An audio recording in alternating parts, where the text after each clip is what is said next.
Pag-uusapan natin mga tol ang laban ni The Monster Inoue at itong payag ni David Benavides tungkol sa bakbakan ni Crawford versus Canelo. Ayon nga po kay David Benavides, 70% ang pag-asa ni Crawford laban kay Canelo. Bakit kaya nasabi ni Benavides na 70% ang pag-asa ni Terence Crawford? Meron daw kasing talino itong si Crawford. Meron din daw siyang lakas. So hindi na raw bago kay Terence Crawford ang pag-akyat ng division. Kasi galing din si Crawford sa 135, umakyat ng 140 hanggang 147 at ngayon nasa 154 pounds na. Naging world champion pa matapos talunin si Madrimov. Kaya pagdating daw ni Crawford sa 168 pounds, hindi na raw magugulat si David Benavides kung mananalo itong si Terence Crawford. Mataas na yung 70% mga tol na binigay niya kay Crawford.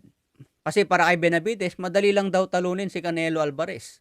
Taliwas naman ito sa ibang boxing analyst. Dahil hindi raw iindahin ni Canelo Alvarez ang suntok nitong si Crawford. Kay Israel Madrimov, hindi na natinag kay Crawford. Sa 154 pounds pa yun mga tol. Kung bumagal na si Terence Crawford dito sa 154 pounds, baka mas babagal ang galawan at footwork niya pagdating sa 168. Kasi hindi biro yung timbang na idagdag ni Crawford dyan. Si Canelo Alvarez pa ang kalaban. Kahit sabihin natin na may kabagalan din si Canelo, pero may head movement kasi si Canelo. May timing, may counter, may power. Hindi naman poste si Canelo na naka-steady lang yan. Ang style kasi ni Canelo mga tol, maraming fake, maraming paint.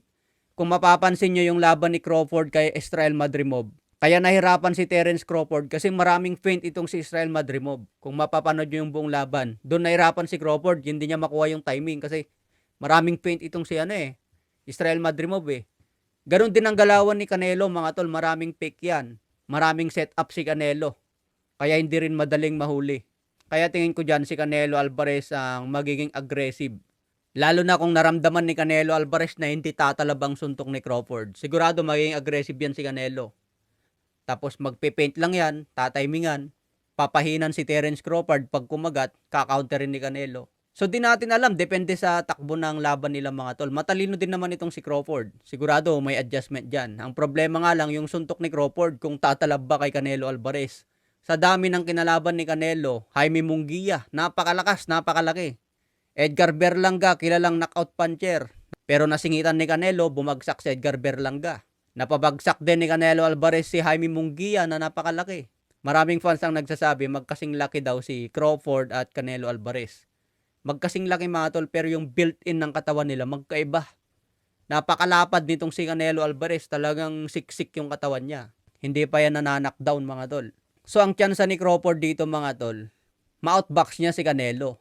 Yun ang tingin kong pag-asa ni Crawford kung ma-outbox niya ang isang Canelo Alvarez. Sa ibang banda naman, laban ni Picasso versus Naoya Inoue. Target nga ito sa June 14. Napakabilis lang sa mga tol pag gumalaw itong si Bob Arum. Ito na, matutupad na yung request ng maraming fans. Lalaban naman si Inoue sa labas ng Japan. Number 1 challenger po yan, si David Picasso. Pero marami na naman po ang nagsasabi na mahina raw itong si David Picasso. Kasi wala pa raw siyang nakalaban na kasing level ni Naoya Inoue. O kaya malapit sa level ni Inoue na malupit din. Okay mga tol, yan muna update natin. Maraming salamat.